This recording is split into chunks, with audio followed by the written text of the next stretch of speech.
Senior నటి, నిర్మాత, గాయని ఇలా బహుముఖ ప్రజ్ఞాశాలి ఆవిడ పేరు కృష్ణవేణి. ఒక రకంగా తెలుగు సినిమా చరిత్ర ఆవిడతో ముడివేసుకుని పోయింది.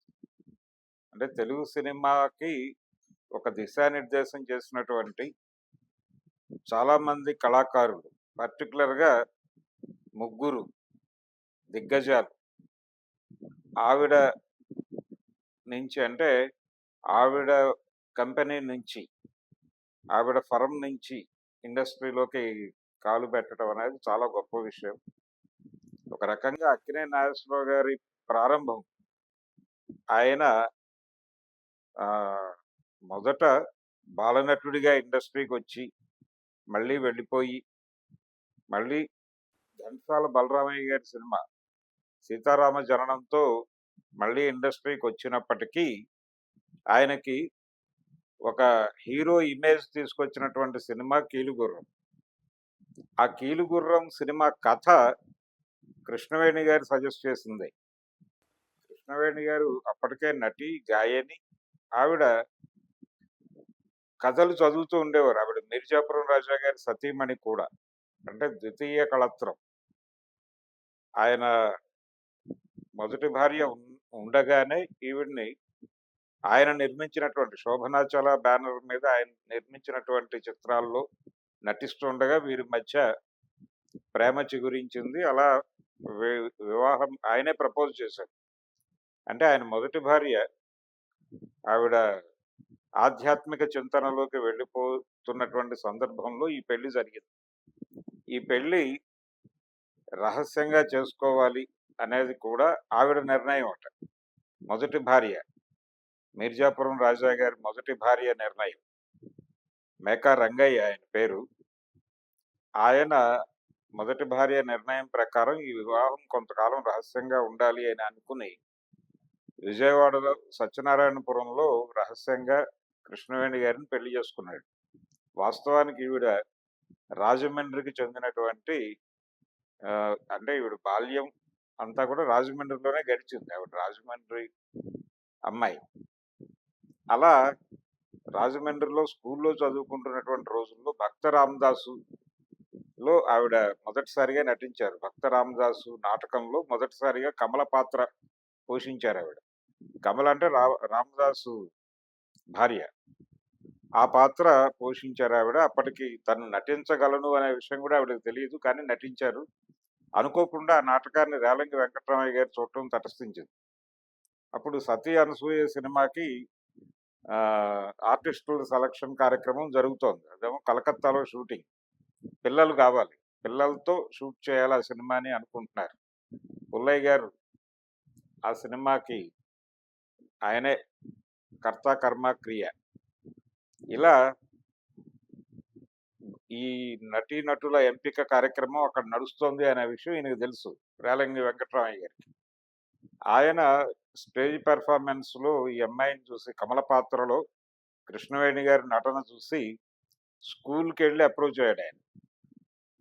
నిన్న రామదాస్ నాటకంలో కమల పాత్ర వేసిన అమ్మాయి ఎవరు అని చెప్పి అడిగి, కలకత్తాలో సినిమా నిర్మాణం జరుగుతోంది 'సతీ అనసూయ'.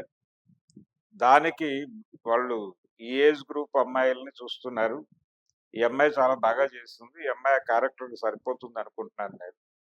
అందుకని నేను వాళ్ళకి సజెస్ట్ చేద్దాం అనుకుంటున్నాను ఈ అమ్మాయిని అని చెప్పి స్కూల్‌లో టీచర్స్‌కి చెప్పి, ఆయన కలకత్తా ఫోన్ చేసి అక్కడి నుంచి వాళ్ళు ఏజెంట్‌లొచ్చి ఈ అమ్మాయిని చూసి వీరి బాబాయ్ గారితో మాట్లాడి అక్కడి నుంచి ఈవిడ్ని కలకత్తాకి తీసుకెళ్లారు.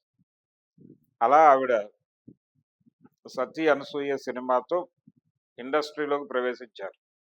ఆ ప్రవేశించిన తర్వాత ఈవిడ పాట పాడేది, పద్యం చదవగలిగేది, అలాగే నటన చాలా బాగుండేది. ఇలా ఈ బహుముఖ ప్రజ్ఞ ఉంది ఈ అమ్మాయిలో అనే విషయం ఇండస్ట్రీకి అర్థమయ్యి, ఇంకా ఆవిడని వెనక్కి తిరిగి చూసుకునే అవకాశం ఇవ్వలేదు.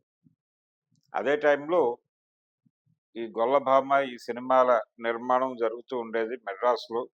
'శోభనాచల స్టూడియోస్' పతాకం కింద మిర్జాపురం రాజా గారు ఈ సినిమాలు తీస్తూ ఉన్న సమయంలో, ఆ సినిమాల్లో కూడా హీరోయిన్‌గా నటించింది ఈవిడ.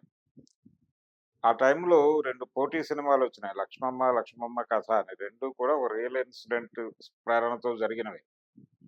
అయితే వీళ్ళు 'శోభనాచల' నుంచి వచ్చినటువంటి సినిమాయే పెద్ద విజయం సాధించింది. ఈ ప్రాసెస్‌లోనే ఈవిడ నటిస్తుండగా ఆయన వచ్చి ఫ్లోర్ బయట అన్ కూర్చునేవాడట. ఒక్కొక్కసారి షూట్ జరుగుతుండగా లోపల కుర్చీ వేసుకొని కూర్చొని ఆవిడనే గమనిస్తూ ఉండేవారట ఈ 'మిర్జాపురం రాజా' గారు.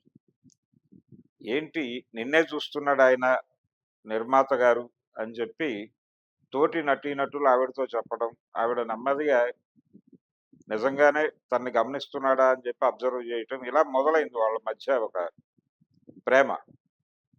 మొదలయ్యి నెమ్మదిగా ఆయన ఎక్స్‌ప్రెస్ చేశాడు.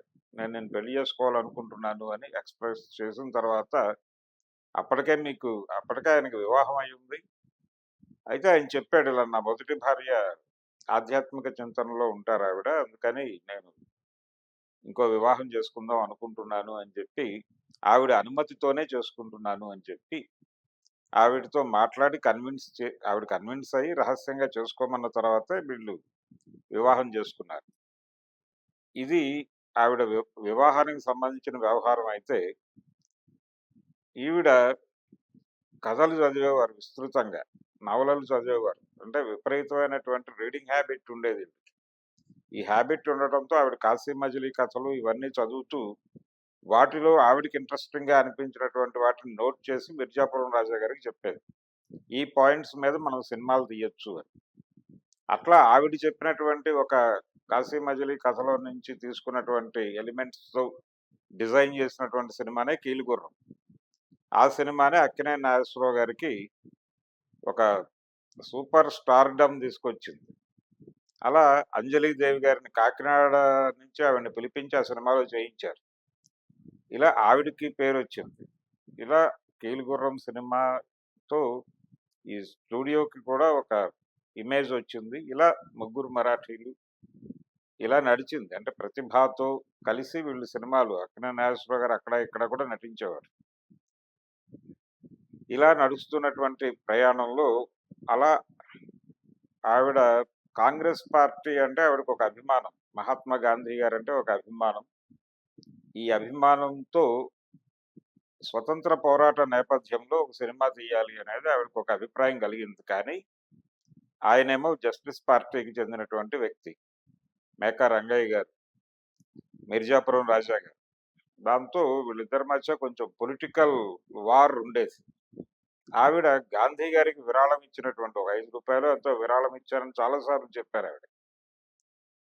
ఇలా ఆవిడకి 'విప్రదాసు' అనేటువంటి ఒక నవల, ఒక బెంగాలీ నవలని ప్రేరణగా తీసుకొని ఒక సినిమా చేయాలి తెలుగులో అని అనుకుని, ఎల్వి ప్రసాద్ గారు అవకాశాల కోసం ప్రయత్నాలు చేస్తున్నటువంటి సమయం అది. ఆయన్ని డైరెక్టర్‌గా నియమించుకున్నారావిడ.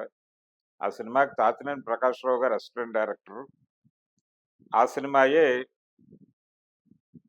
తెలుగులో మాస్ హీరో అంటే పర్యాయ పదంగా నిలబడినటువంటి నందమూరి తారక రామారావు గారి మొదటి సినిమా కూడా. ఆ సినిమా పేరు 'మనదేశం'. నాగయ్య గారు ఒక ప్రత్యేక పాత్రలో కనిపిస్తాడు ఆ సినిమాలో. సిహెచ్ నారాయణరావు హీరో పాత్రలో కనిపిస్తారు. కృష్ణవేణి గారు హీరోయిన్.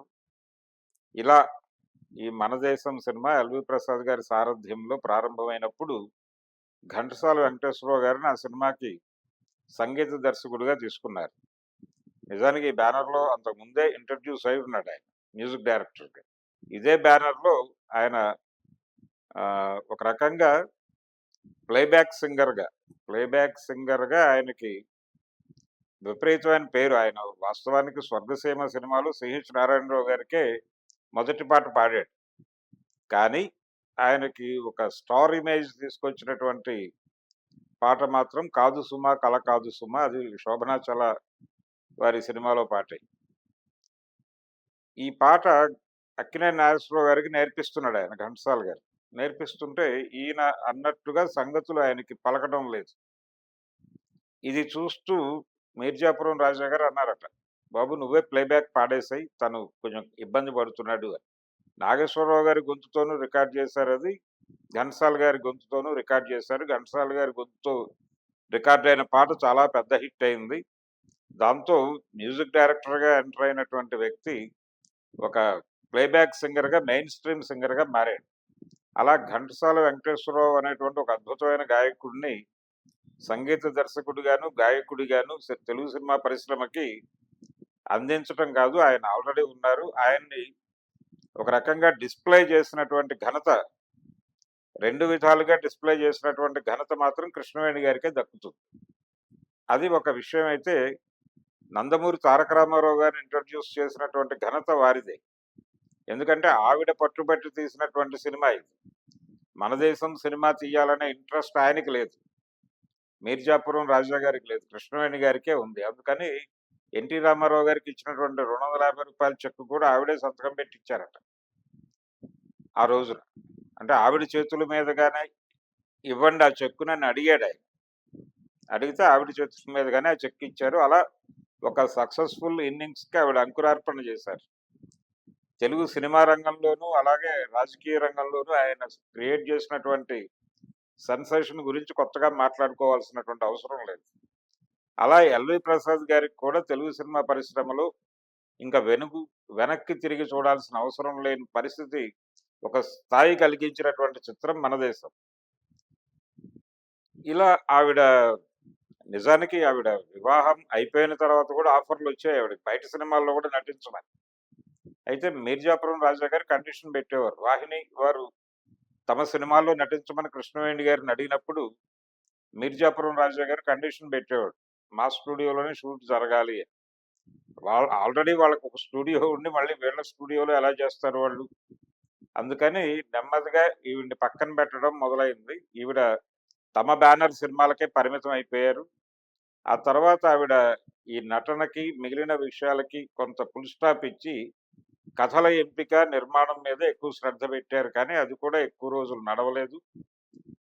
అయితే ఆవిడ చరిత్ర మాత్రం చాలా గొప్పది. ఘంటసాల వెంకటేశ్వరరావు గారు, అక్కినేని నాగేశ్వరరావు గారు, నందమూరి తారక రామారావు గారు, ఎల్వి ప్రసాద్ గారు, తాతినేని ప్రకాశ్‌రావు గారు, వీళ్ళందరినీ ఒక రకంగా పరిశ్రమలో ముందుకు నడిపించిన ఘనత మాత్రం కృష్ణవేణి గారిది. అలా ఆవిడ ప్రత్యేకం. అలా మొదలైనటువంటి ప్రయాణం ఆవిడ దాదాపు 102 సంవత్సరాలు.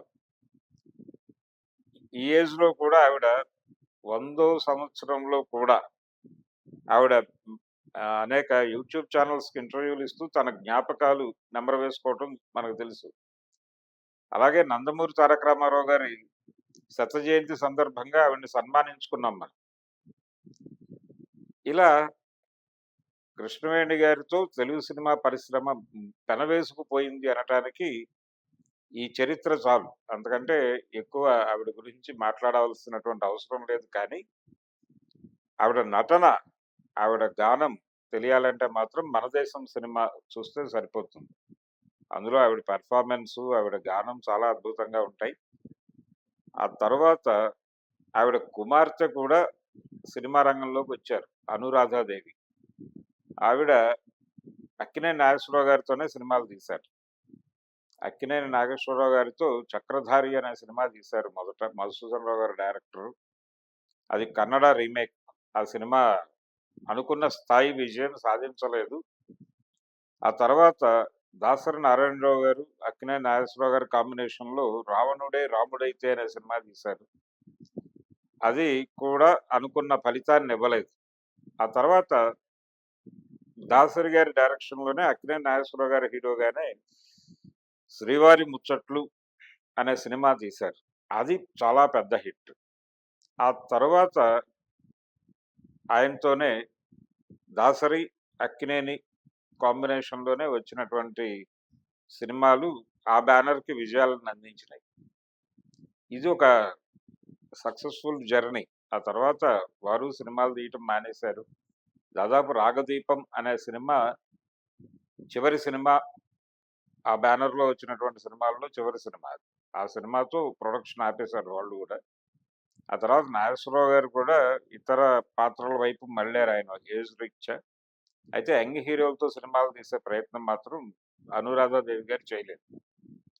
ఇలా అక్కడ వరకు, అక్కడ వరకు అంటే 80 దశకం వరకు సినిమా ఇండస్ట్రీతో టచ్‌లోనే ఉంది ఆ ఫ్యామిలీ. ఆ తర్వాత కూడా అంటే షూటింగులు ఆగిపోయి 'శోభనాచల స్టూడియో' మూతపడిపోయిన తర్వాత అది వేరే పేరుతో స్టూడియోగా కొంతకాలం నడిచింది గానీ, దాదాపు ఇప్పుడు అయిపోయింది. ఆ కథ కూడా ముగిసింది. ఇప్పుడు ఆ స్టూడియో కూడా లేదు. ఇలా నూజివీడు ప్రాంతం నుంచి వెళ్ళి ఈ మిర్జాపురం అంటే ఎక్కడో కాదు, నూజివీడు సమీపంలోనే అది. జమి. ఆ జమీకి చెందినటువంటి జమీందారు ఆయన. ఆయనకి ఆ మేకా రంగయ్య గారికి సినిమా ఇంట్రెస్ట్ ఉండటంతో అలా మెడ్రాస్ వెళ్ళి ఆయన సినిమా నిర్మాణంలో ఎంటర్ అవ్వటం. ఆయన తీస్తున్నటువంటి సినిమాల్లో ఈవిడ హీరోయిన్‌గా నటించటం. కృష్ణవేణి గారు వాళ్ళిద్దరి మధ్య ఆ ప్రేమ బంధం ఏర్పడటం, ఆయన వివాహం చేసుకోవటం. సినిమా పరిశ్రమతో అంటే ఆవిడకి సినిమాల మీద ఉన్న కమాండు, సాహిత్యం మీద ఉన్నటువంటి కమాండు ఈ 2 కలిసి నిర్మాతగా ఆవిడ తను సక్సెస్ అందుకోవడంతో పాటు ఇద్దరు మహానటులకి ఆవిడ లైఫ్ ఇచ్చారు. అలాగే ఒక మహాగాయకుడికి, ఒక అద్భుతమైనటువంటి సంగీత దర్శకుడికి ఆవిడ జీవితాన్ని ఇచ్చారు. ఇలా తెలుగు సినిమా పరిశ్రమ ఎవరి గురించి మాట్లాడుకోవాలన్నా కృష్ణవేణి గారి రిఫరెన్స్ లేకుండా కుదరని ఒక సందర్భం ఏర్పడింది. ఇంత ప్రాధాన్యత ఉన్నటువంటి జీవితం ఆవిడది. ఒక రకంగా ధన్యజీవి ఆవిడ. ఇంత సుదీర్ఘమైనటువంటి జీవితము, మనవళ్ళు, మనవరాళ్ళు, ముని మనవళ్ళు, మనవరాళ్ళు వాళ్ళకి కూడా ఇంటర్వ్యూ ఇచ్చింది ఈవిడ. ముని మనవడు, ముని మనవరాలకి కూడా ఈవిడ ఇంటర్వ్యూ ఇచ్చారు. వాళ్ళు పెట్టుకున్నటువంటి ఒక యూట్యూబ్ ఛానల్‌కి. అంత అద్భుతమైనటువంటి జీవితం ఆవిడది. పరిపూర్ణ జీవితం. హాయిగా ఉన్నారావిడ.